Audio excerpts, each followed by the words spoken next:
Coming at you live from my home studio in beautiful La Puente, California. This is the All Dodgers podcast. And we go, man, all that kind of stuff. On today's show, Clint Nation, we are talking about, there's still no Teoscar Hernandez. And it makes us sad. So we are hoping, trying to will into existence Teo's return here live during the show. Probably won't happen, but the main thing we'll be talking about is what is the Dodgers' plan if Teoscar Hernandez goes elsewhere. Myself, producer Kevin, will be talking about that today, plus some starting rotation stuff because we haven't talked about that for a couple of minutes. And then if there's time, we got an MLB news dump today and voicemails and a whole lot more on today's edition of All Dodgers Live. But first, my name is Clint Macias. Find me as Real FRG on the social media platforms. That is the man, the myth, the man. You're not a legend. But that is Kevin Skinner. Find him at Skinner7Kevin, mainly on the Twitter X machine. And listen, before we go wild and get deep into a show, you were unable to join us on Monday after we learned that one Mookie Betts, Marcus Lynn Betts, will be starting at shortstop. Something you've been harping about, and I've been laughing at you about, like hard into your face laughing at you about. But the Dodgers are going with Mookie at shortstop. Take your victory lap. Let the people know what you think about Mookie and why you always wanted and expected this to happen. I don't know if I wanted him to play shortstop. I just expected it. Also, it just like being right about this is probably as good as the Dodgers winning the World Series, in my opinion. To be humble about it, but I expected it more than anything. When I think the stream after they won, I said they're going to talk to Mookie, most likely. This was my guess. They're going to talk to Mookie and they're going to ask him straight up, where do you want to play next year? Because they jerked him around last year. They put him at second, then they put him at short, then they put him back in the outfield when he came back from injury. I thought they were going to repeat that process, not the whole process, but the part of where do you want to play. And I think he wants to play shortstop. On top of that, when you look at the roster as currently constructed, Gavin Lux only profiles as a second baseman. His arm is not good enough to play shortstop. It just isn't. And on top of that, he's like, for the first time in his career, has a little bit of footing. He has found some footing at the major league level playing second base. We know that a lot goes on in that young man's head. The last thing I think, and I believe they think he needs, is another change of position after he just found some success at at second base. So when you kind of put all that together, that just kind of screamed Mookie's going to go back to playing shortstop because they want to keep Gavin at second. And I think more than anything, Mookie wants to play short. He wants the challenge. He likes it. I think he truly enjoyed it, but I think he didn't enjoy was being given like a week's notice before thrown into the fire of, go play in Korea. Oh, and then come back for a couple of spring training games and go pick it up. That was absolutely a tough situation that Mookie threw. I mean, he welcomed it. He absolutely welcomed it as people are hopping into the chat. Appreciate you guys hanging out with us, of course. Share your thoughts about anything Dodgers related. It's just me and Kevin tonight, and we want to see how people are feeling. It's been I've been riding the what is it, the rotation of guests on the show pretty hard over the last couple of weeks as we get through winter meetings. So this is a show we can let breathe and let hang out, just kind of hang out, have a drink and all that kind of stuff, which reminds me, I have the cube, but I did not pour myself a drink yet. Yeah, but to button up Mookie talk, because it's already been talked about a bunch here on the YouTube, I feel a lot better about Marcus Lynn Betts getting, that, we'll call it the starting nod, getting the seal of approval to be the opening day starting shortstop when he has a full offseason to actually work on his craft. So it should be a lot better. But guys, also sound off in the comments. Let us know where you're representing your Dodgers fandom tonight. Let us know how you're feeling about the winter meetings, because Dodgers kind of quiet at the winter meetings. It was Juan Soto sweepstakes that kind of overrode everything, I think, at the winter meetings, and it was exciting. A lot of teams spent a lot of money, so that's, I guess, good for them. Yeah, if I had all that sweet money, I'd probably go to Bet Online, because Bet Online continues to be the world's most trusted betting platform and your number one source for online betting. From the earliest odds to in-game live betting, Bet Online provides you with all the action and the ability to watch games as they happen. They also have the largest selection of odds on everything from football, NBA, college basketball, NHL, UFC. It's all there. Bet Online. Head to the website today. Head to Bet Online today. Don't forget to use that promo code BELIEVE, BLEAV. I didn't use enough fingers. That's what. Anyways, you get a free welcome deposit on your first. Welcome bonus on your first deposit. Bet Online. The game starts here, and let's shift into Teo talk, because I think that's where the majority of our hearts lie, is waiting for Teoscar Hernandez to re-sign. And, this winter meetings did not help me. It did not make me feel better about the potential for a Teoscar Hernandez reunion. I think the Dodgers front office, understanding they kind of need to play a little bit of hardball with Teo, who I would imagine sitting here, him and his agent, looking at how much Juan Soto just got, how many years Juan Soto just got. And I've already talked about this a few times, but he got a lot of money. He got a lot of years. He got a lot of security, did Juan Soto. And the second best outfielder available on the market is Teoscar Hernandez. Why would he not, give himself this opportunity to try to earn a little bit more, sit there, see if he can get more years than he thought was possible at first? Because I do think 5 or 6 is too many years, but it doesn't hurt to ask. I think it doesn't hurt him and his agent to ask at this point in the offseason, because there's still a few months. I mean, what was it? Last year, he signed the deal. Was it December 23rd, I think it was? Or am I thinking 23 because it was $23 million contract? Do you remember when it was? What about? Let's see. So you don't remember when about, but it was somewhere in that ballpark. It wasn't a January signing. It was January 16th. It was January. Oh my Lord. Listen, time has no meaning. Or January 7th, excuse me. Okay. All right, January 7th. That's close enough. But BC in the chat saying that $20 million to $23 million is beyond fair. Let somebody who wants to overpay for him, if they want to, let them. Teoscar Hernandez signed with the team, kind of a good faith deal last year, and betting on himself, $23 million. He wasn't going to take a pay cut from this season. Like, the whole idea was giving him years, or giving him more money and giving him some years, as John Kazi wants the team to get Anthony Santander, which I am against. I would rather see them. But we'll talk about that. We're going to talk about that right now in this section, in this segment.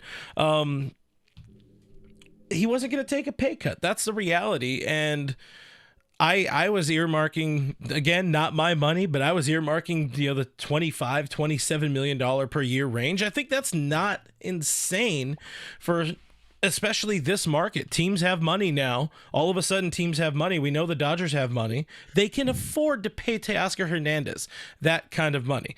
So I asked Alana Rizzo this earlier today. I'm going to ask you now. Do you think the hang-up is years or the money? I think it's years. It has to be some amount of years.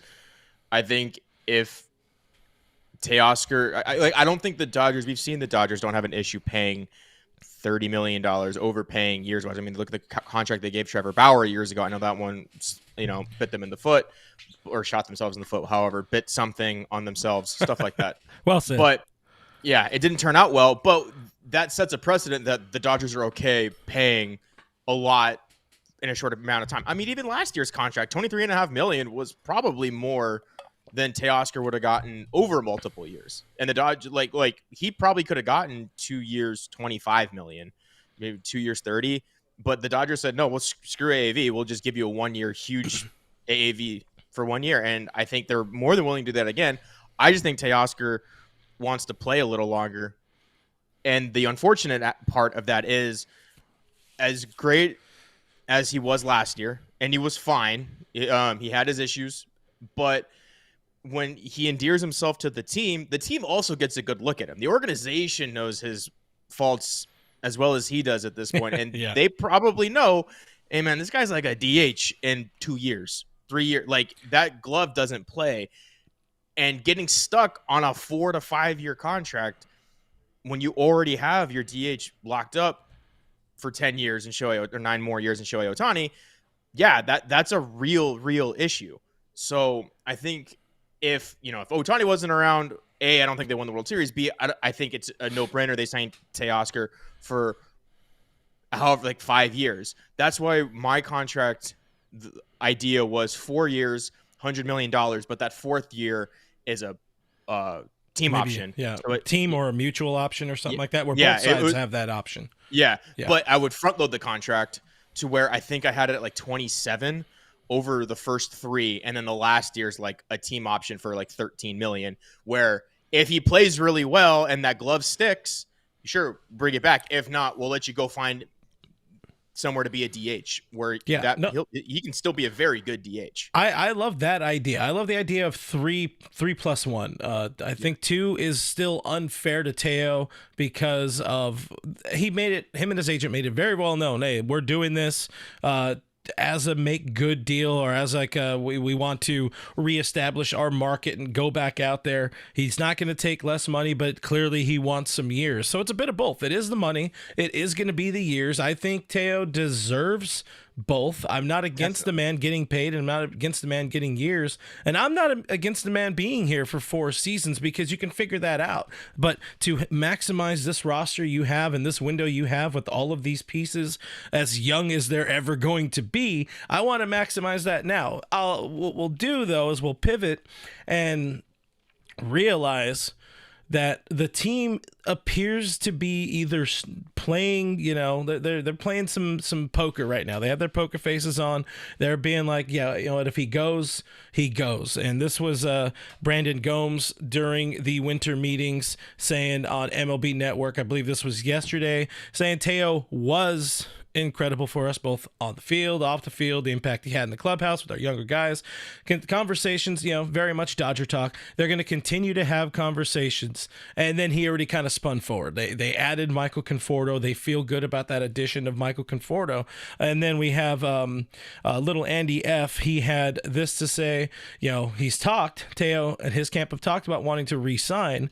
They want him to, but that's not going to be the end all be all of it. If he finds something that's better, I think the Dodgers have kind of drawn their line in the sand.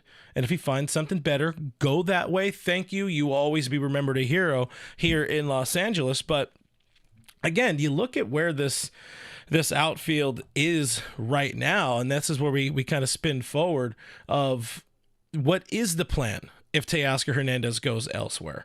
Well, in-house right now, you have Michael Conforto in left field. You have Tommy Edman in center field, which they said they're going to do because Mookie Betts, thanks to them watching Kevin here in his kitchen on the show, Mookie Betts is going to be the shortstop. And then Andy Pages, which is, I made him the thumbnail for this live stream. Andy Pages is like one of the main dudes. It's a lot, in my opinion, it's a lot riding on Andy Pages heading into his year 2. And that's kind of what we saw this year with James Outman, where, Audi was not right very early. It became very apparent, and then they kind of had to scramble and figure out how to make the outfield work. So before we dive into organization, out of organization, trades, and I've seen some people in the comments talking about trades they would like to see, or somebody mentioning Kyle Tucker and all that, which, spoiler, Kyle Tucker, phenomenal baseball player.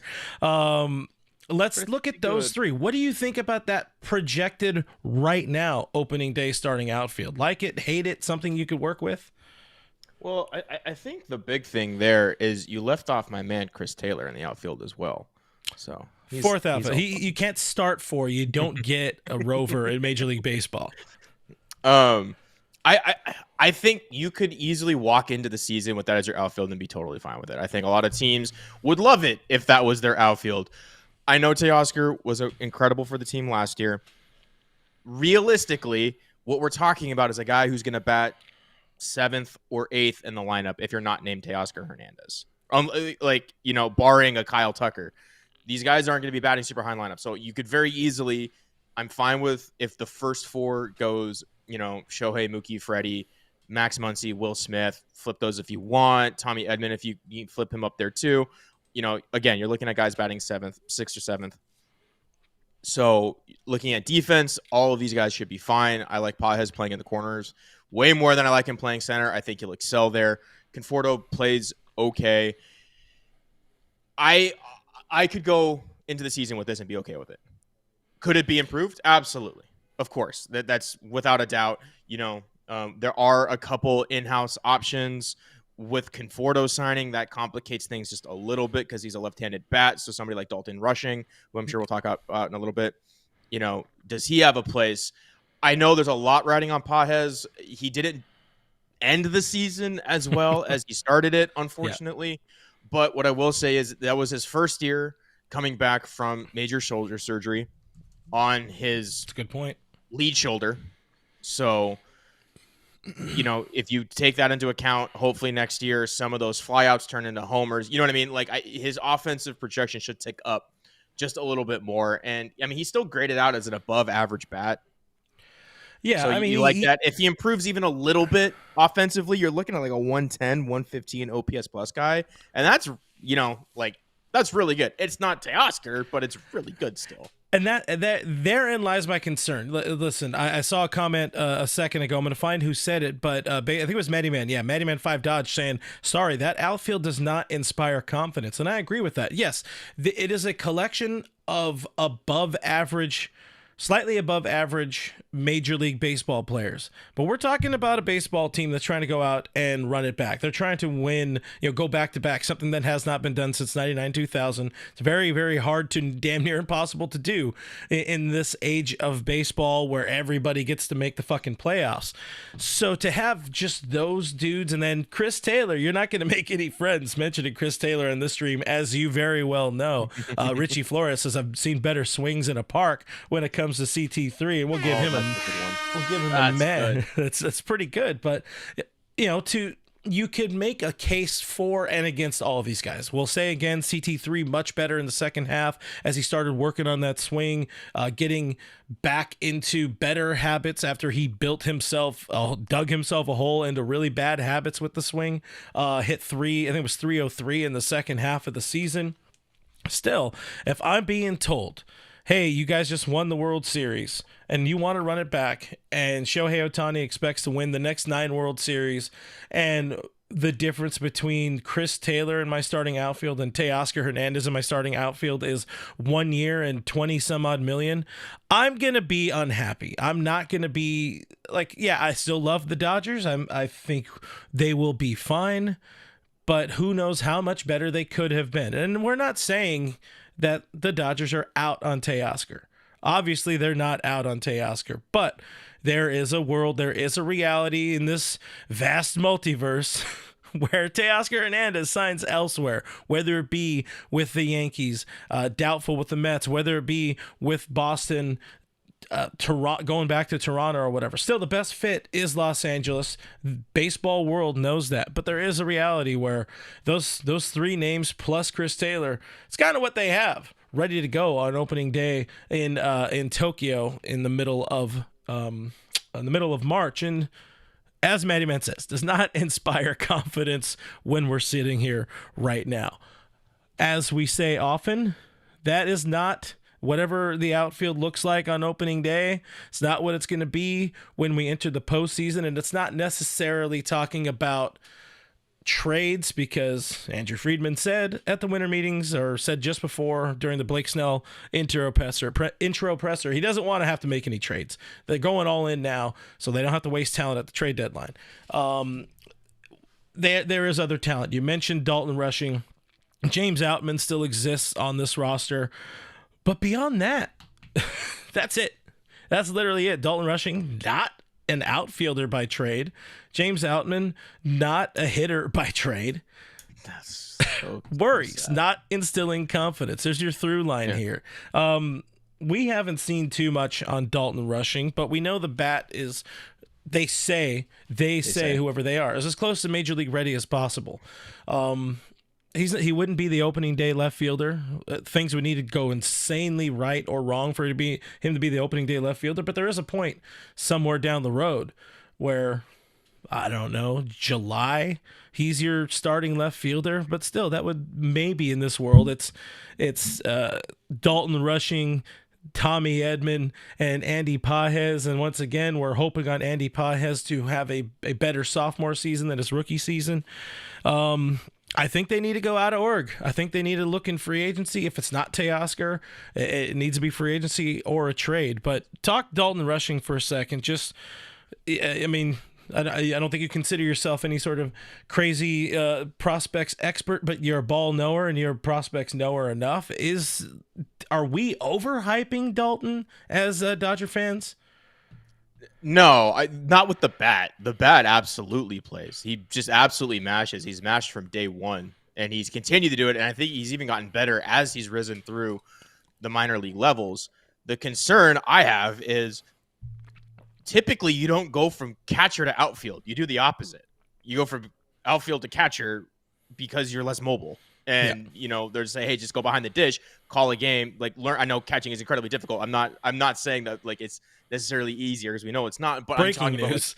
about, I'm talking about like pure athletic ability, the ability to run, quick first step, reading a ball off a bat, stuff like that. That's not something that the catchers are like known for doing. So I have serious concerns or questions about Dalton Rushing's ability to play left field. I would be so happy to be wrong. I mean, obviously he's a professional baseball player, so there's got to be some amount of athleticism there. But I don't know how many. I struggle to think of catchers converted into outfielders.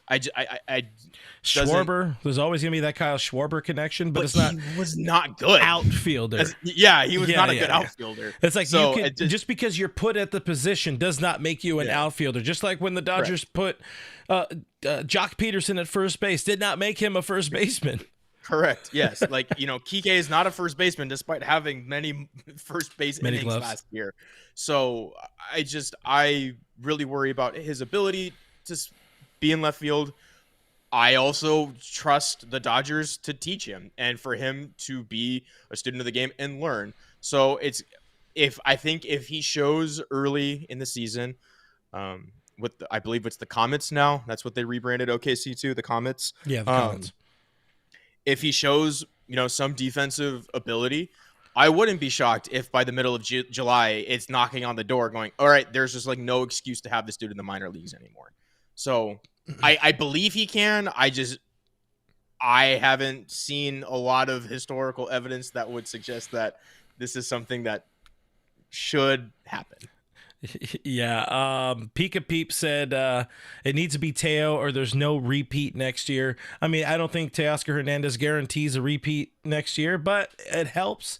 Dalton Rushing, who knows? For all we know, he could be a better bat than Teoscar Hernandez. Pure speculation, Absolutely. Pure hope. I think it's more hopium there than anything right now. But I'm going to go back.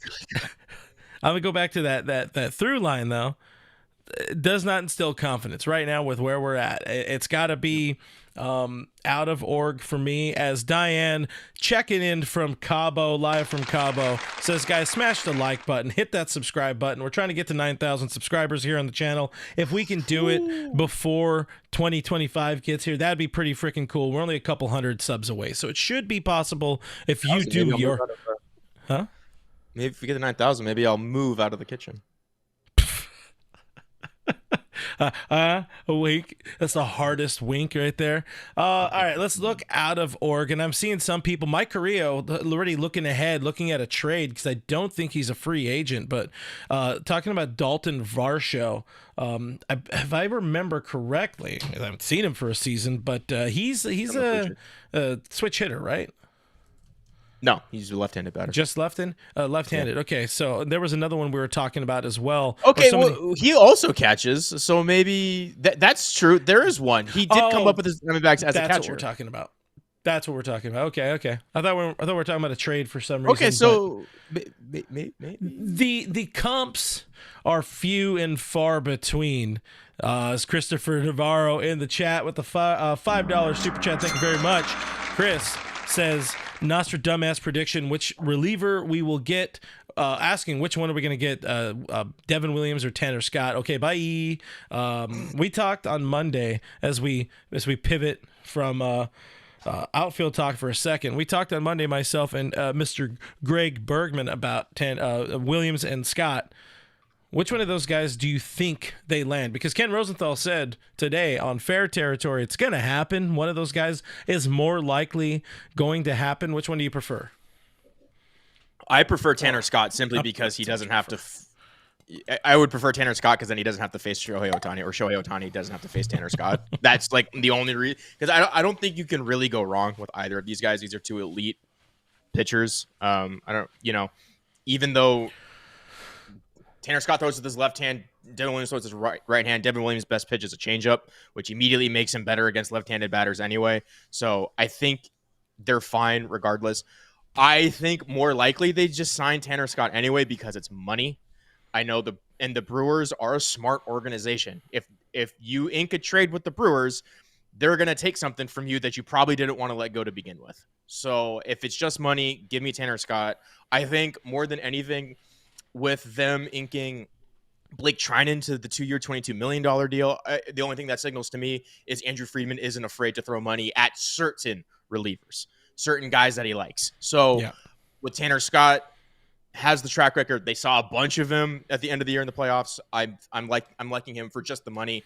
Also because trading with the Brewers scares the crap out of me. So it's like one of those organizations I would just prefer not to trade with because they'll take some like low level A ball player, and then 2 years from now he's like the number 10 prospect in baseball because that's just what they do. Chilltown All-Star wants Tanner Scott because he didn't choke in the NLDS. He was one of the Padres that did not choke in the NLDS.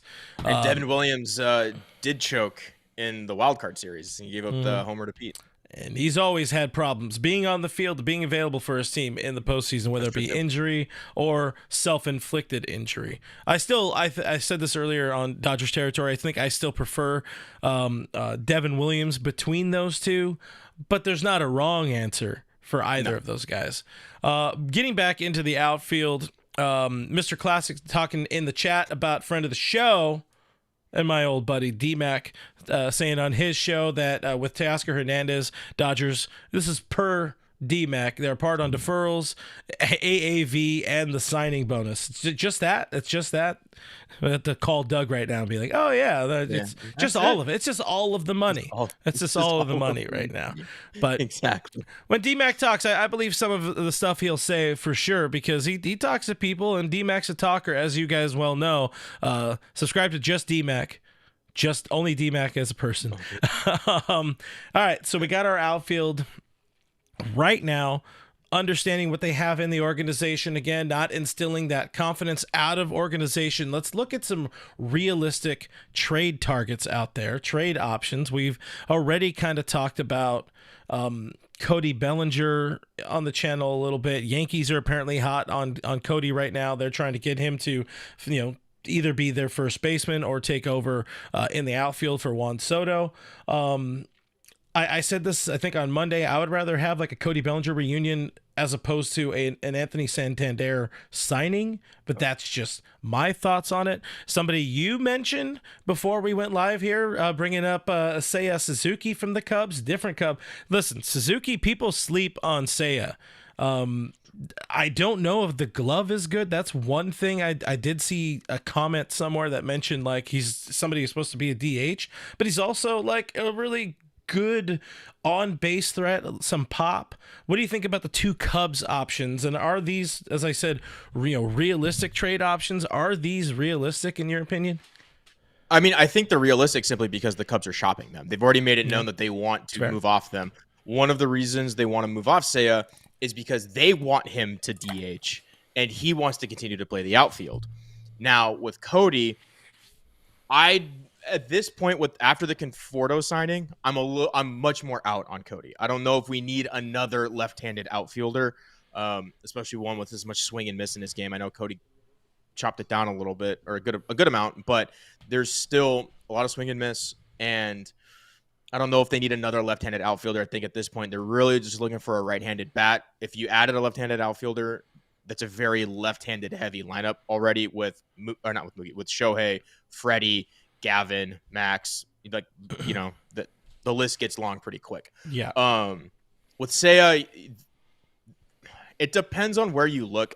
Outs above average doesn't like him. They have him at -3. DRS does like him at 2.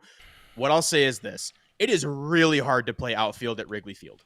It is an incredibly tough place to play. The wind does crazy things to the ball in Wrigley. So Is he cut out for Wrigley? Maybe not. But guess what? There's not a ton of wind at Dodger Stadium. The ball flies pretty true there. Gets a little more carry on certain hotter nights, but it's a much easier place to play. I don't think the Giants would be wanting to trade for Seiya Suzuki, let's say. But Yeah. if Suzuki is available, I would be very in on him. He's like, he's got a career 128 OPS plus. Last year was 848 with 21 homers, 20 homers in 2023. Again, this is at Wrigley Field where there are not a lot of homers hit in the first half of the season because it is so cold. You look at his StatCast page, he's 91% in hard hit. He's 94% at chase rate. He doesn't chase a lot. What is kind of interesting though is he's also 18th percentile at K at strikeouts. So he doesn't chase, but he misses balls right down the middle, apparently. Sounds like a good future Dodger. Yeah, but there's a lot of red on the StatCast page. There's a ton. I would like him. I would like him over Cody. That's for sure at this point. I wonder if the Cubs would want to trade with the Dodgers just because of the eventual perceived landslide of a trade that happened in that Michael Busch trade last year. That's just me being a dick for no reason. Tommy Lasagna saying, Seiya Suzuki, you can't have too many Japanese players on the Dodgers or else people are going to get mad about that. Oh, Donnie Boy says Suzuki more drop balls than Judge. I'll button those up. Those are a pair of options. Talking about Belly and Suzuki, I don't think they go with either of those guys, but between those, I prefer Seiya Suzuki. But most likely, if they trade away Cody Bellinger, if the Cubs trade away Cody Bellinger, they're going to hold on to Seiya Suzuki. Yes. I don't see them trading away both. We did get a super chat as well. Joe May with $2 in the chat. Thank you very much for $1.99. I don't know how to say it that way, but a couple pounds, euros, whatever. Not euros, but £1.99. £1.99. There it is. I'm going with $2. But Joe May says Kyle Tucker rental and hashtag parades over prospects. So we mentioned Kyle Tucker a little bit. People really all of a sudden want to forget about Teoscar Hernandez when they hear the name Kyle Tucker. They put away the Astros hate because he wasn't a part of those teams, but the Houston Astros saying they're looking to trade some of their big pieces, some of their big names, Kyle Tucker being one of those guys, entering the final year under team control. He's also somebody that some industry guys, some of the what am I looking for? Media people want to say could be the next person to challenge the insanely high free agent, rate like we just saw with Juan Soto and all of that. That kind of thing. Kyle Tucker, would the Dodgers and Houston ever match up on a trade? Yeah, I absolutely think so. We already saw that the Dodgers don't really care about 2017 in terms of adding players. They had Josh Reddick on the team for like the hottest second for the world's quickest cup of coffee. And then also on top of that, Kyle Tucker wasn't even on that 2017 team. I joked on Twitter that Rob Manfred could start making amends for not punishing the players by forcing the Astros to trade Kyle Tucker to the Dodgers for Chris Taylor, which would be hilarious and obviously not going to happen. I think it would be incredibly difficult to pull off because Kyle Tucker's already announced, I believe, that he's going to hit free agency. He saw what Juan Soto did, and he's likely not going to sign an extension. So it's going to be a rental. That muddies the waters on possible trade talks or, coming up with a prospect package because I think if you're the Dodgers, you do want to sign this guy. I know I said earlier, we don't need another left-handed outfielder. That kind of gets thrown out the window when you're talking about Kyle Tucker. If you guys don't know, this dude is like a dark horse MVP candidate every year. He's a Gold Glover. He hits like 30 bombs. He's like dark red on his StatCast page. An incredible player. I know that there were talks that they might send him to the Cubs, or the Cubs are the leader in trading for Kyle Tucker, but the package on the return would involve like Seiya Suzuki, a top prospect, and somebody else. I can't remember the name of the other player. Isaac Paredes. Oh yeah. I don't know if the Dodgers have enough MLB ready talent that they're willing to part with for that. This isn't something where they can just dump Chris Taylor's contract on the Astros and call it good. Why I don't think the not? Astros are, I know, right? I don't think the Astros are, even remotely interested in that. And the guys that they have, you're talking about probably having to give up Pages in a trade, which I think you're okay with, but then you're still kind of at the problem of you're trading one outfielder for another, so you're just you're shifting the problem. I think it's highly unlikely, but a call needs to be made. Well, we got got to at least ask. We got a special drop-in guest here. We'll ask him what does he think about Kyle Tucker, and he's probably going to talk about him tonight on Dodger Heads. But that is the man we love so dearly, Scotty G, Gritty Scotty Geirman, joining the show. What's going on, bud? What do you think about this Dodgers outfield situation if Teoscar Hernandez doesn't come back? Oh man, I've talked before, and I'm going to speak about it later tonight on the show I'm doing with Blake Williams over on Dodger Blue.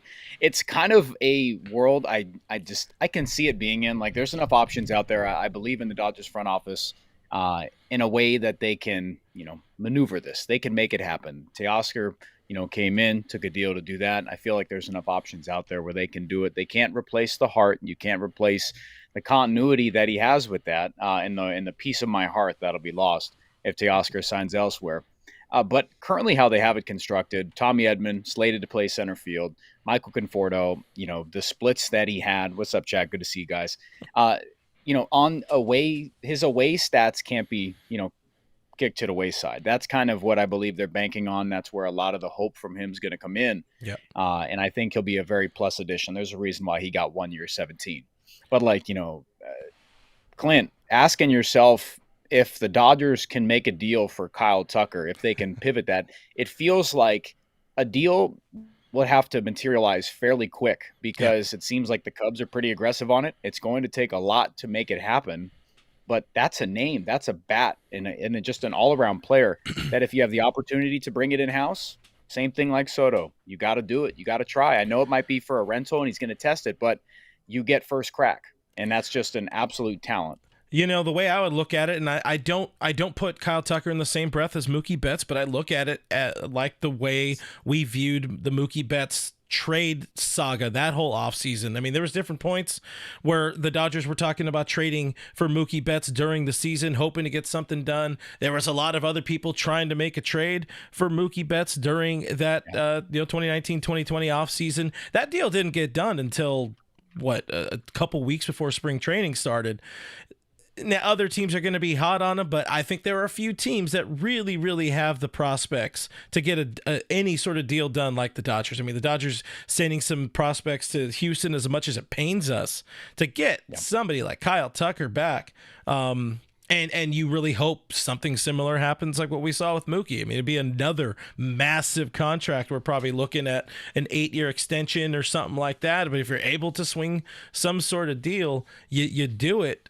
Because it's better than the alternative to, I don't know. We were talking about a Cody Bellinger reunion, which isn't fun. Seiya Suzuki probably not good enough, but what's in house isn't quite enough. You need to add some talent, I guess, is the point we're eventually getting to here. You need to add somebody that is talented, better on par with Teoscar Hernandez. Man, that's where I'm at.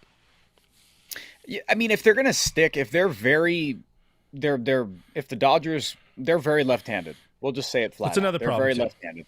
There's a reason why that, but I'm not going to say, Kyle Tucker's left-handed. You don't go for that. You just deal with it. You'll maneuver as it goes. But if they're set on going for like a right-handed guy, the options just really aren't there past Teoscar Hernandez. If you're going to go Anthony Santander, like the profile for what he brings, big power, I think he had 44 homers this last year in a walk year. So there's a lot to like about Anthony Santander. Tyler O'Neill would have been the next pivot aside from Teoscar Hernandez. But from the traction that we hear from Ken Rosenthal is that Teoscar Hernandez, it's expected that there's going to be a reunion there. To pivot away from what Teoscar brings and how he kind of slots in, I'll just say this, and Chat will agree with me on it, and I know you both will as well. The Dodgers need a right-handed bat with the capabilities of slotting into the cleanup role. That's the ceiling. That's the role you need to fill. Anything less than we talk about, we're having a problem. That's with the understanding if Will Smith is who he is right now and he's going to be this up and down guy, if he figures it out, then sure, he can be that slide right back up. But as it stands, you need to find a right-handed bat who can bat cleanup. That's the problem they're dealing with right now.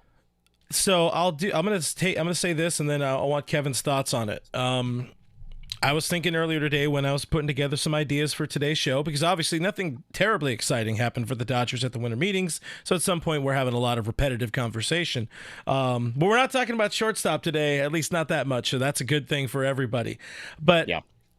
I agree in the fact that they need somebody that could slot in that 4-hole, but they kind of have that guy. If Will Smith can get back on track, back to being that cleanup type of dude, even though maybe he profiles better as a 5 or 6 guy. But hear me out a little bit. If there's somebody that I would imagine Dodger fans would love to have back, that's not Teoscar Hernandez, but it's a different Hernandez. Kike Hernandez being back in the fold, not necessarily a cleanup guy, but somebody who can play some left, can play some center, move around, add to that optionality and that mix. And then we're feeling old school 2017, 2018. The boys are back. It's Kike, it's CT3. Probably not James Outman, but quickly, Kevin, what do you think about a Kike being the Teo replacement, for lack of a better way of putting it? I wouldn't want him as a Teo replacement. I think you need Teoscar and Kike. I don't want, I would be, if their replacement for Teo is Kike, I think I'd be pretty upset. Honestly, looking at it, if they can't get Teo, somebody that I've kind of grown to like is Randall Grichuk as just a pure platoon with Conforto. That would just be like a true left-right platoon. You let Pages have everyday run. Hope he figures it out. Grichuk can play cleanup, or he can bat cleanup if Will Smith can't figure it out. But and then you bring back Kike. Kike is not the answer here. He's if you're talking about trying to find somebody that can bat fourth every day in the regular season, that's just not Kike Hernandez. Definitely not Kike. In October, you could talk me into, you could talk me into lightning. What if we just get him a calendar? Just get him a calendar where it's all Octobers. Exactly. Scotty, you got a calendar guy? Look, I mean, we cannot argue it anymore. We cannot argue the fact that Kike Hernandez has the mindset. Yeah, chat, we know he's not a cleanup guy, but it's about having him on the team, in the rotation, like being able to, rotate him to a spot there, play the platoon game, go that route. It's somebody that's been in the back of the mind when you're talking about filling out the roster. It's like, okay, you need these guys to you will need the depth pieces. There will need to be there. It's not talking about, he can slot in there and that's going to be a quick fix for you, or a fix going forward for the position. It's about in a pinch, you need him. But to what Kike and how we approached, his mindset in October, is something flips. He's able to visualize all his success, and he's gone out there and done it time and time again. It's one of those things in sport that you hear it, you see it executed, and then you look at his track record and you're like, holy shit. He's been doing this for a long time, and now it's been vocalized so much by him, and it's produced, and it's happened, and it's right in front of our eyes, and there's nothing else to say he can't do it again. So I want Kike back. It won't be an expensive contract. 1 year, bring him back in, and just let it 1 year flyer. I know other teams would love to bring him in, but I think this 2024 season said a lot about what Kike means to the organization. That let's not do this again. Let's find a way to do it. But it's probably a contract, Clint, Kevin, that they're just going to deal with in a bit once the big pieces go on. Kike, hey, we'll see what we can squeeze in where the rest of the dominoes fall, and then we'll have a big conversation. There's another name, gentlemen, that we've talked about a bunch. We talked a lot around the trade deadline that maybe is, also, I think Kike needs, I agree, Kike needs to be back either way. The fitment is there. There's no reason to break up again. It just works. It works well for all of the reasons that are good and bad at the same time. It works well. Another name, though, is this, and I like what you brought up, Scott, with the platoon. I think it was you, or maybe it was Kevin. I don't know. All you people on the internet look the same, but it's a Tommy Pham time. What do you think about a Tommy Pham signing for once in his life? Tommy Pham being a Dodger and maybe being part of that Conforto, rotation in the outfield frees up some pieces to move around. I know it's not going to be extremely popular, and Pham is kind of divisive on this internet, as you know, with some people. But Scotty, what do you think about that one? I think that ship sailed, man. I think Andy Pages has risen to the occasion that he's the guy. And I'm not labeling Michael Conforto as an immediate platoon guy because his splits against lefties were really good. Like that's someone you can say, yeah, like there's enough there where if they decide to play him every day, if he's got a run, then I'm comfortable with it. But honestly, like if there's a dance partner, let's just keep it Andy Pages, because that's another. If you're going to give Tommy Pham a major league contract, then he's going to be with the big club. And I don't think the Dodgers are in a position where I think the pieces that are in the minor leagues are guys that they can shuffle around. It's with the outfield. And I would prefer them not to bring in another major league outfielder that you have to keep with the team or just outright altogether. So I would prefer it to just be Andy Pages there. Tommy Pham, if we're talking last year because of what he did with the Diamondbacks, then I would have been all in. Like that was a bat to ball guy. We were talking about if someone's going to go out there and not give a damn what anybody else thinks and just go out and, bat to ball. That worked out. But they found a way that they went Teoscar, they went expensive and it paid off. So I expect them to just if we're talking about like roster crunch, Clint, that's a part where I think that they're going to have to keep that window that'll be open will be with Andy Pages, and then another major league guy would just be too much. Kevin, to piggyback off of that, another name as I do an unnecessary screen change because I had it loaded up already. Tommy Pham, Mark Canha, both kind of those same Mark profile Canha, dudes. Both dudes that were kind of linked to this team. Kevin, you like either of those guys? Or are you more in line with what Scotty's here is saying here? Just rather see the team stick with what they have in house plus the return of Kike Hernandez. Mark Canha was one of the guys that I had like ready to go. Like if they were to bring another outfielder in, not named Teoscar Hernandez, I had Randall Grichuk, Mark Canha, and like if they really wanted to try Harrison Bader, they could. Those are like the three guys.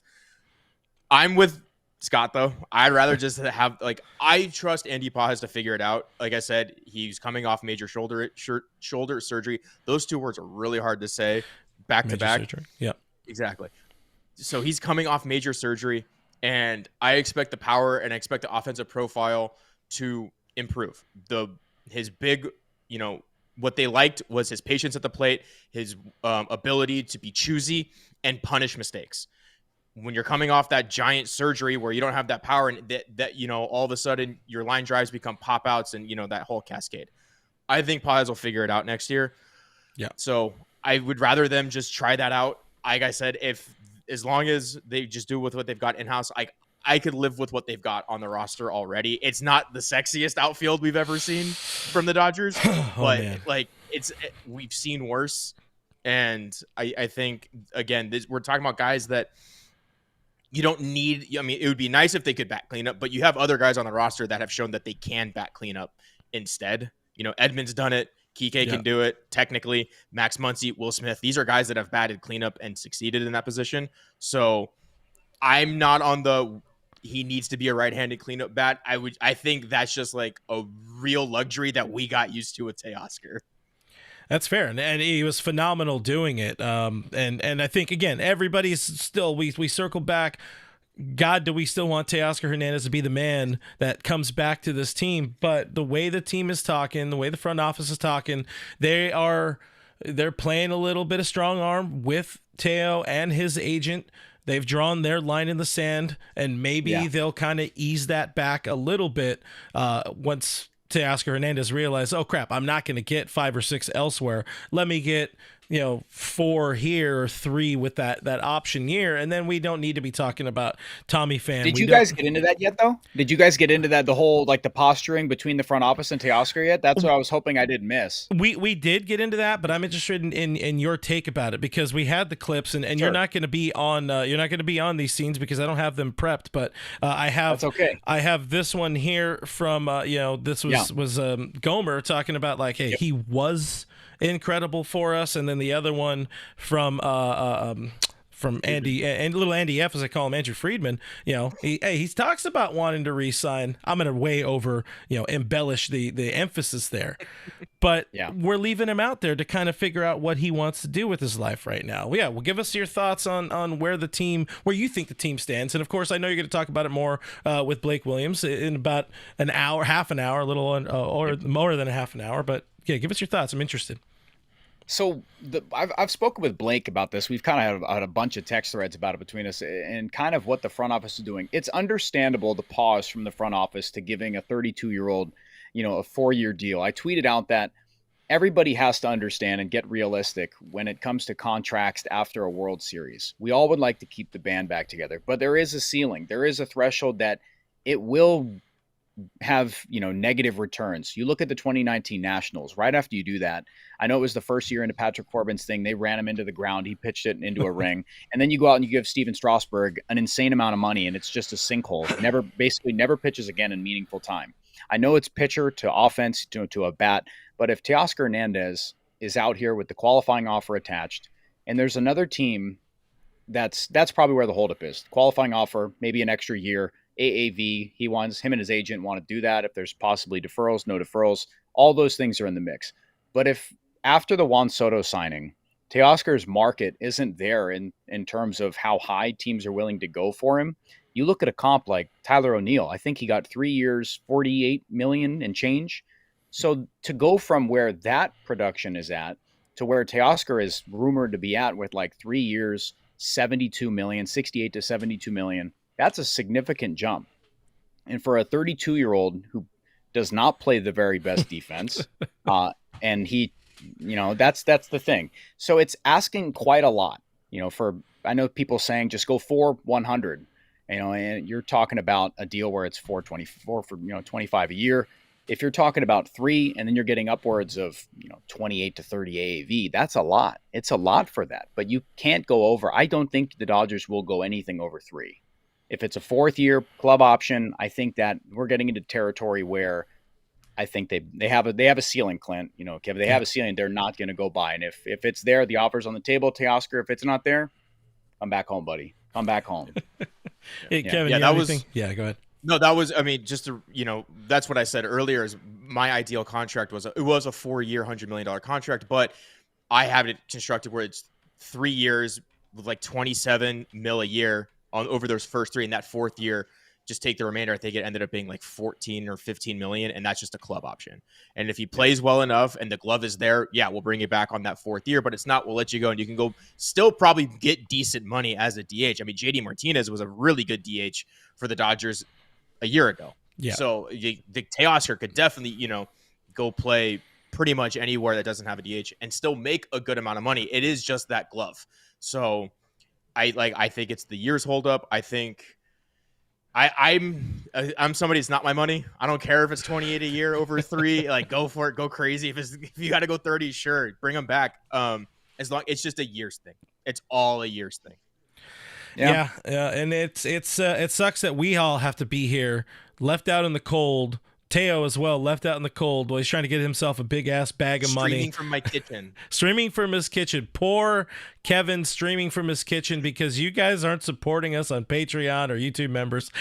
I mean, ultimately, I hope they come together. That's not a bold statement, in any sense of the imagination. As I look to wrap this segment here, my final thoughts on the initial question of this entire segment of like what happens if the Dodgers don't re-sign Teoscar Hernandez. I think it's kind of what Scotty brought up there. It's like, bring back Kike, work with what you have in-house. You do have some pieces.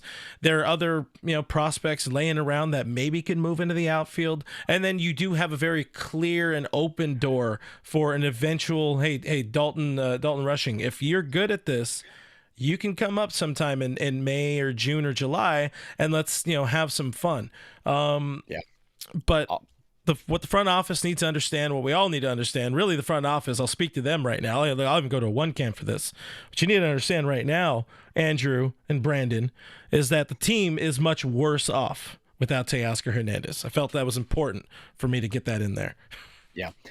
The last thing I'll say to it, if Teoscar Hernandez is not a Los Angeles Dodger and where he signs next, I believe the front office will go out and fill that spot, or, for a right-handed bopper, somebody to fill that void. They will go out and do something that we feel like they adequately filled the spot. I'll just go on a limb and say that. I really do. I don't.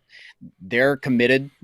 Andrew Friedman, all these comments, Brandon Gomes, they're not going to just settle for just sticking to what what people have expected them in the past.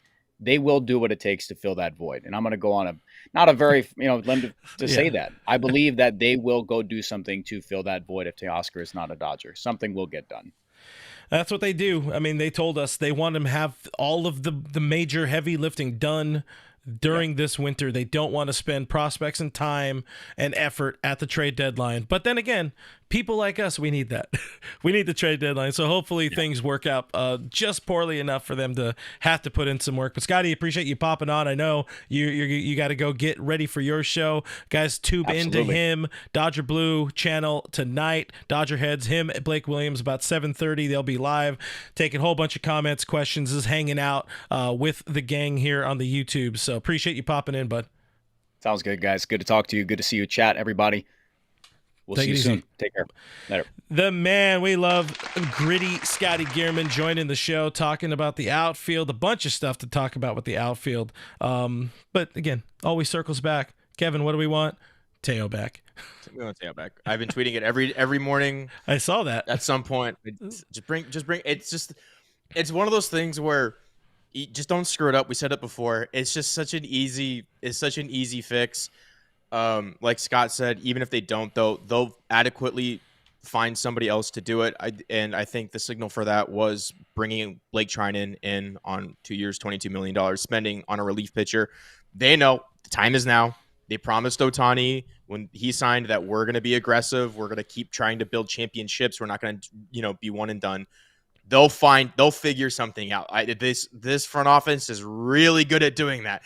It's really hard to talk about trade options with them because a lot of I don't know if anybody was talking about Tommy Edman at the trade deadline last year. Very few, yeah. And all of a sudden, they gave him 5 years, $74 million in an extension after he wins NLCS. You know what I mean?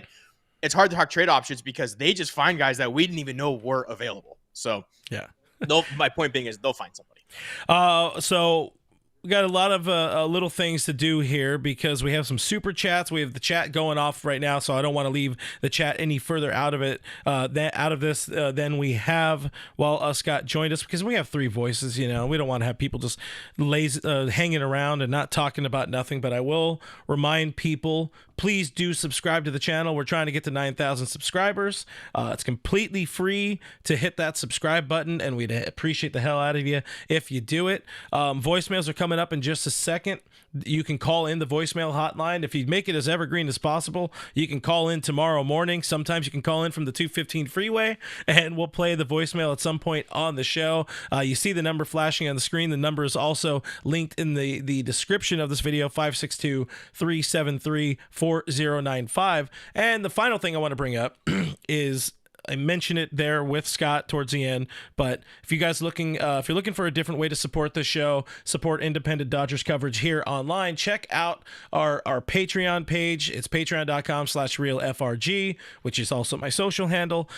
Or you can click the join button somewhere here on YouTube. But for $5 a month, you help support the show, and you also get access to our Discord server where we keep adding new members to the party each week, and it's been fun. A lot of really, really great people, friends here on the internet, all talking Dodger baseball all day long. It's been a lot of fun getting to know those people. And we have our, third All Dodgers Discord meetup coming up this Sunday. We're meeting up, going out for brunch, a decent little group of us. So for the people that can't make it to that or didn't see it on Discord or aren't part of Discord, we'll try to do, record something fun there while we're together to make it see what you're missing out on. But that's it. That's my pitch there. What we should do, though, is probably get the voicemails. What do you think about voicemails? Firing off ones or twos or threes on there. Yeah, we could do a couple of them. Let's see. Oh, I gotta set a thing up because I do have a voicemail from that's a chat. I do have a voicemail. That's the whole thing from our friend Noah. As you know, we're gonna hear what Noah has to say. He called in just a little bit before the show. Well, what up, guys? It's Noah, as you know, and I gotta say, guys, I am so glad we did not pay Juan Soto over $700 million. He is definitely not worth that much. He is definitely not worth more than Ohtani. At best, he's literally a $500 million player, in my opinion. But enough said. I, though, am wondering, what the hell are we going to do with Lux? because we got to send Mookie Betts to second base, not at shortstop, because of the wear and tear in his body. I'm certain that with the prep time that Mookie will get, he will be an exceptional shortstop. So I'm thinking more so about the long term. I am not down for him being a shortstop, but it is what it is, and we got to believe the front office. We got to believe in Friedman. He got us to this point. Let's hope he keeps it up. And before I leave, you know the drill. Fuck Juan Soto, fuck Manny Machado, fuck Fernando Tatis, fuck the Dodger Stadium parking lot, and for the love of God, fuck the Ghost Runner. See ya. We were so monetized, and now we're demonetized because Noah dropping some F-bomb doggies in there. Yeah, I will say I one thing I want to focus on there that I very much agree on is Juan Soto's a $500 million player. He should not have been getting the money. He shouldn't get the, what is it, $765 million. My God, that is so much money. Eventually. Oh yeah. There's more. But wait, there's more. Let's see. I also said I wanted to get a couple of the super chats missed along the way. Matthew Villarreal or Matthias Villarreal. I always mess this up. I'm gonna go with Matt. How about this? Matt. Anybody heard this name, this nickname? I just came up with it. Matt Villarreal says, I would like to see the Padres start adding. Truth is the rivalry makes it fun. We will talk about the Padres in just a second. I don't want to stay on all night long for sure, but I do have a thought about the Padres. Let's see. There was another super chat. If you have them loaded up too, feel free to fire them off. Yeah, there was. Oh, I literally just lost it. It was...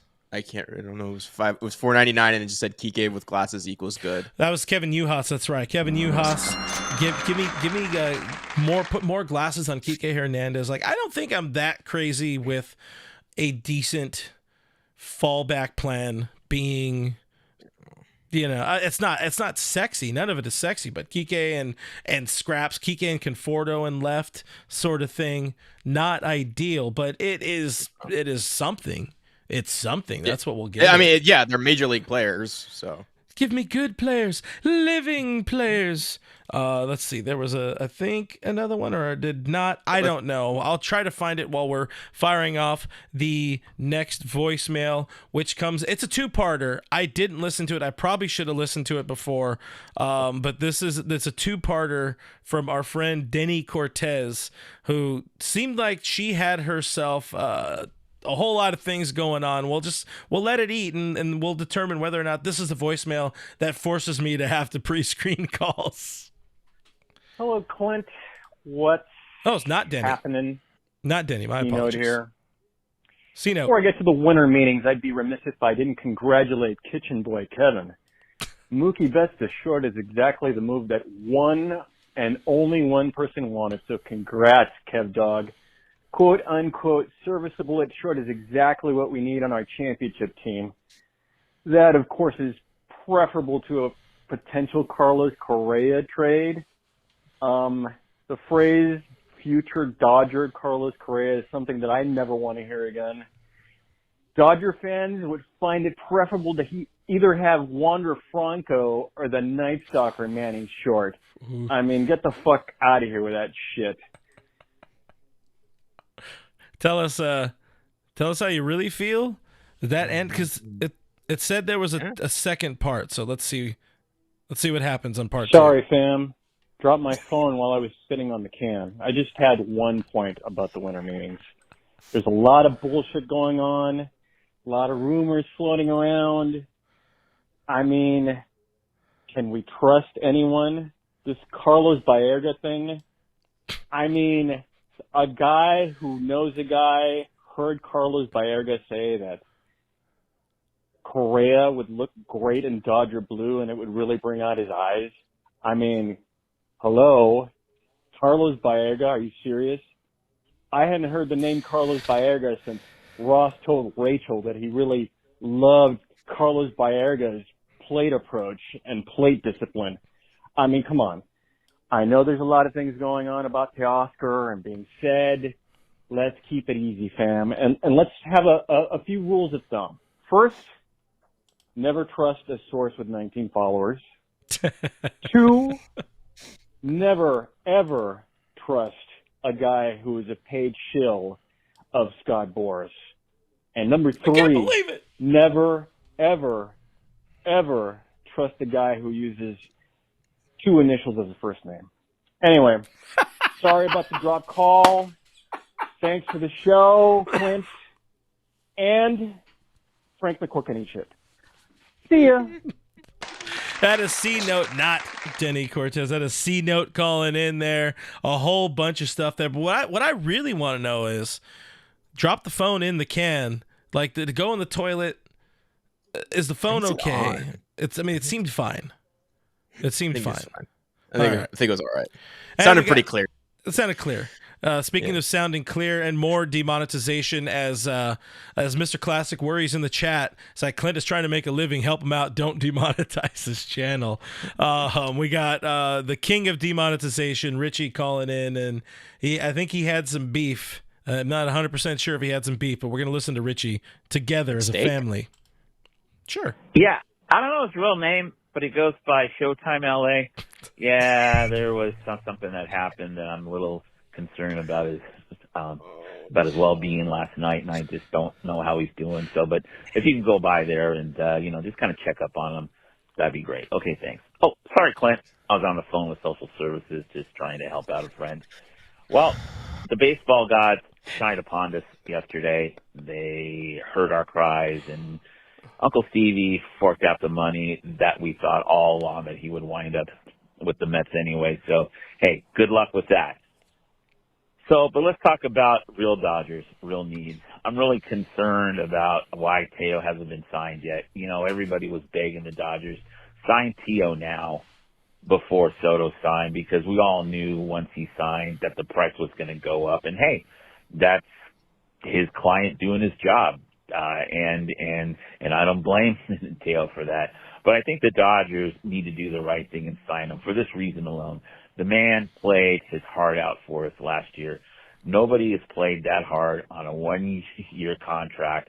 He was doing it not only to set himself up for a better deal, of course, but in the other way, though, there was sincerity. There was heart. He played like he had a 5-year contract already in his back pocket wearing a Dodger uniform. The fans love him. The team loves him. I love him. Even Vince Scully, God rest his soul, loves him. Bring the man back, and if we're talking about paying the guy now a couple of more million than what you originally wanted to, come on, little Andy. You wipe your ass with $100 bills after you take a dump every night. Okay, sign the man. Okay, he wants to be a Dodger. We want him to be a Dodger. We need outfield help, and yes, I know his defense isn't that good, but he can learn, just like everybody was making the argument about Soto that he can learn too, and we can make him better. Well, therefore, we can make Teo better, which is a guy that I wanted all along anyway. So fuck the Dodger Stadium parking lot. Fuck Juan Soto. Bring back Teo. Fuck Manny Machado. Fuck the Padres, and for the love of God, fuck the Ghost Runner. See ya. The people want Teoscar. We all want Teoscar. Richie is worried about Showtime LA following him signing with the Mets. That's a synopsis there of a voicemail from Richie Flores. Just to quickly add one more Teoscar thing, and then I do want to talk about just like the 3 more things, and we'll get out of here. We'll pocket the starting rotation talk for another show at another time. But like he played his heart out. Obviously, he was playing for a contract, but that dude wore his heart on a sleeve, gave the team, gave the city everything he had. Not that he did anything, above and beyond or whatever. Like, he just played very, very good baseball, and I think he deserves some love for that. I think he deserves the whatever the money difference is. Just figure it out. It out. Yeah, I mean, when he signed, he took a bet on himself, and it paid off. So he should be rewarded for taking the bet on himself. So the Dodgers should pay him for betting on himself and succeeding. When you bet on black and the ball, and it hits black, I expect my money. Yeah, so you can't just be like, well, he bet on green and it hit green. So like, It's just like it's a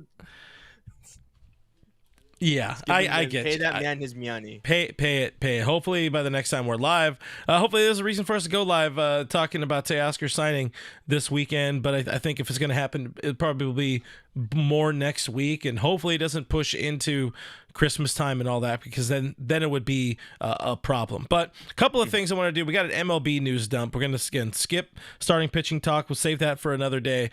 But if we're talking MLB news real quick, one is Dodgers news. Dave Roberts named Baseball America Manager of the Year, so he does get some love. I think it was BA, right? Yeah. What, you got a problem with this? No, it's just hilarious that he wasn't even nominated for the MLB. The bullshit MLB. Yeah, he wasn't even nominated. MLB with their awards it's a fucking joke, man. It's so dumb. Juan Soto can be nominated for a Gold Glove, but Dave Roberts doesn't get nominated for Manager of the Year, or he's not a finalist. Excuse me, he was nominated obviously because he was manager. But yeah. So there's another thing. I thought this was funny. We don't really need to dive into it too much, but apparently Scott Boras and the Yankees are having some serious issues with each other, up to including the point of people saying that Scott Boras never wants to try to negotiate with the Yankees again, which I think is hilarious, because Boras and the Yankees have had some big time strikeouts. Juan Soto, maybe that whole free agency could have gone better. We hear today Juan Soto hasn't even spoken to any of his former Yankees teammates, since the Game 5 loss in the World Series, which is a little sus. But before that, there was the whole Garrett Cole fumble of I'm opting out of my deal, and the Yankees being like, okay, well, we're not giving you more money, enjoy free agency. And then Garrett Cole was like, can I have my deal back, please? I would like to be here now all of a sudden.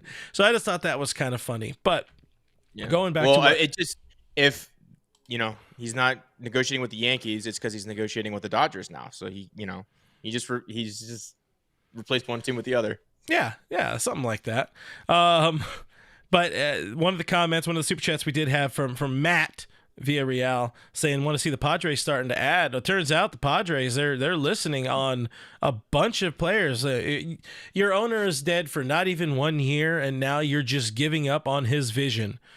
They're apparently listening on Dylan Cease, on Luis Ariz, Xander Bogaerts, which is one of the most untouchable contracts in baseball. That's so bad. That contract is so bad. What the hell, man? I feel so bad for Padres fans. So, talking about my Padres fans friends, a lot of it has to do with MLB cracked down on them for taking out that loan, or that, when they a lot of it has to do with that. So there's a lot of, I guess, punishment, whatever, fines coming down the road for that. So they're trying to stay under the luxury tax. The read I have on the Dylan Cease part is the prices for starting pitching is so crazy that if they're going to cut salary anyway, they could get a really good deal for even just 1 year of Dylan Cease at this point. Because Dylan Cease wasn't even talked about being traded until I think Frankie Montas signed. And then all of a sudden I was like, wait, this is what pitchers are going for right now? Yeah. And then, Max Fried gets his deal. I was like, wait, that's what pitchers are going for right now? And so all of a sudden he becomes really attractive to teams, like the Red Sox just traded for Garrett Crochet as opposed to paying Corbin Burns, because Crochet is just prospects to them and not a truckload of money. So it has a lot to do with that. And it's really, really, really unfortunate though, because I think it's more fun when the Padres are good, because we've talked about it before. The Dodgers play better when the Padres are better, when they have that pressure coming from in division. And to spend a truckload of money, and then now you just have basically a bunch of albatross contracts if you're not going to support them at this point. Like that Xander contract's already really bad. They're still on the hook for Manny for another 9 years. Tatis is there for 12 or whatever it is. I was going to say, we had a comment asking about, go get the Cole saying swoop in on Tatis, baby. I'm good. I don't think I want Fernando Tatis. Imagine the vitriol from Richie Flores. He might lose his shit just for that. Just to hear that voicemail. Just to hear it. Just to hear it. BC saying the Padres window is closed. Diane says, I don't feel bad for the Padres. I don't feel bad for the Padres. I feel bad, like you said, for some of the fans, because there are some good fans. You know, there are definitely a lot of fans that just learned about baseball in 2020. And I lived through all of them learning about baseball, especially on the online. But it's it is unfortunate, but also at the same time, like you're saying, I mean, if they're able to get that much for a Dylan Cease or get a massive haul of prospects and build forward with younger, cheaper players, it's a good move considering they only have Cease for one more year. Where was it? I saw somebody in the chat saying, I think there is Mike Boyer checking in, asking, good evening, Clinton, Kevin, anything new to report? Unfortunately, no. Right now, we're talking, having ourselves a bit of a conversation about the sign off for the evening. But the one last thing, I want your thoughts on the Giants reportedly being in on Corbin Burnes, because I like it. I want to see, like you're saying, with the Padres being good, let the Giants be good too. It's good for baseball. It's good for the Dodgers. Yeah, I need, as fun as last year was, it sucked when the Dodgers and Giants play each other and the games just meant nothing. It's so boring. The Dodgers and Giants needs to be a rivalry every year, and it needs to feel like one. I need Max hitting home runs into the water and telling people to go fish it. I just I hope they land Corbin Burnes so that we can play and go up against Corbin Burnes, because again, iron sharpens iron. If the Giants are good, the last time the Dodgers advanced in the playoffs was that really weird 2022 or 21 season where the Giants won 107 games. Outside of that, they kept getting bounced in the DS. So I'm here for it. It's a massive fit anyway. He's from the area. They need starting pitching really badly. That's such a fun one too, as well. Burnes and Logan Webb. It's fantastic. Fun. And with the left side of that infield now too, I mean, good God, you get a ground ball pitcher like Logan Webb, and all of a sudden, Matt Chapman and Willie Adames are that's incredible. And I don't know if I know they're moving Tyler Fitzgerald II. I don't know how he profiles there. I imagine pretty well because they had him playing short last year. So, no, I'm excited. I really, really hope it's true. It kind of sucks that they're spending money now and not when Farhan was there, because I feel like that's just a change in, because I'm sure Farhan wanted to spend money too. They just didn't let him, or they just couldn't. I don't know. It's really weird. Yeah, I mean, maybe that's just his mantra. He was trying too hard to be early Friedman Dodgers, where they were trying to not spend crazy, and they also, Friedman was gifted with. Like I talked to Ned Coletti on the channel about a number of months ago. It was gifted with a bunch of prospects kind of laying around that Ned had drafted, with Belly, with Seager, Walker Buehler was, I guess that was Andrew's first draftee. But then you still had Kenley Jansen in his prime, Justin Turner in the latter half of his prime, really in his prime. This dude named Clayton Kershaw, you had a bunch of pieces, and Farhan didn't have quite the same luxury that he was moving into at Oracle Park there, or moving into. By the way, somebody challenged you on Corbin Burnes being from the area. Bakersfield is close enough. Bakersfield is 1,000% close enough. He went to college in the area. I guess from the area isn't right. I believe he went to college up there. Area enough. I'm calling it close enough, because nobody wants to be in Bakersfield. He went to St. Mary's in Moraga. Yeah, he's from the area. Well, there you go. It's all everything outside of the valley is Northern California. You're from the area. Yeah, that's fair. He gets it because he lived enough in the area, and you've been around the area enough. This guy gets it. I forgot. Where'd you say you grew up? Too close to San Diego? Yeah, we don't want to talk about. We don't talk about Bruno. No. But guys, appreciate you hanging out in the chat here. Hopefully, this is definitely one of those. What feels to me this week was kind of a weirder week of shows, because it's just a lot of talking. There's nothing big going on, but there's bigger picture stuff, and we appreciate you guys. I definitely appreciate you guys hanging out and just being along for the ride, understanding that this is where we're at this time of year. It's conversations. It's looking forward. It's having things where you're like, what are we even talking about? Oh, we're gonna get there. Don't worry. We're all figuring it out together, or something like that. But guys, Thank you for watching. Thank you for listening. Thank you for the questions and comments, engagement here, talking to each other in the show, family, synergy. Thank you so much for the super chats. I want to thank our channel members, our supporters on Patreon, and of course the YouTube members is what I meant, continuing to help support the show, help us try to keep bringing more and more content, different content. Hopefully we'll have different content coming out of this weekend where we have the All Dodgers Discord family meetup con carne or something like that. So check it out if you're interested in learning more about Discord. You have to sign up on Patreon, patreon.com/realfrg, or you have to sign up on YouTube members here. Click the join button and you can join us on Discord that way. Shout out to the mods for doing a kick-ass job, including Diane all the way from Cabo. Look at that. This is a must-watch internet or something like that. And also, I wanted to say, appreciate people hanging out with us during, Niners and Rams. Oh, yeah. I understand it. Some people still watch the football. But anyways, All Dodgers is presented by Bet Online. It's 6-6 in the fourth quarter. Yeah, you should be watching this anyway. Yeah, we're gonna go. God. We're gonna go. We're gonna get out of here. But guys, go follow him. Trying to get him to 200 followers on the Twitter. It's right there, Skinner7Kevin. Follow me, Real FRG, on all of the things, the X, the Instagram, the Blue Sky, and that's about it. We'll see you Monday unless something else crazy happens. Okay, bye.